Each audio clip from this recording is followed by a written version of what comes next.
পৌঁছে গিয়েছিলাম মায়াপুর ধাম। বেশ অনেক দিন পরেই যাওয়া হলো। তবে না, এবারে আর অল্প মানুষ নিয়ে না, বেশ অনেকজন সঙ্গে গিয়েছিলেন। শ্বশুরবাড়ির অনেকেই সঙ্গে গিয়েছিলেন।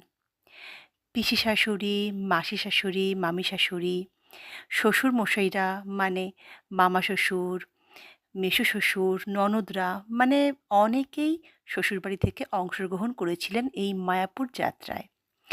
তো এই মায়াপুরের প্রত্যেকটা মন্দির যেন সত্যি মন ছুঁয়ে যায়।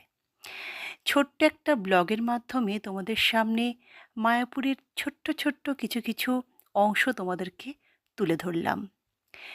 আমি পরের ব্লগে চেষ্টা করব আরও যেসব মন্দির দর্শন করেছি আমরা সবাই মিলে তোমাদের কাছে অবশ্যই নিয়ে আসার চেষ্টা করব। তো অনেক দিন পরে সত্যি মায়াপুরে গিয়ে না মন একেবারে শান্ত পবিত্র হয়ে গেল। খুব খুব একটা মনে শান্তি এলো।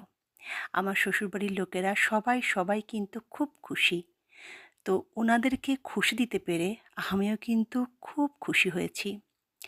বয়স্ক মানুষদেরকে নিয়ে ঘুরতে যাওয়ার এতটা আনন্দ অনেক দিন পর আবার যেন একটুখানি অনুভব করলাম। মাঝে মাঝেই এরকম চাই বেরিয়ে পড়তে। আশা করি ছোট্ট ব্লগটা তোমাদের খুব ভালো লাগলো।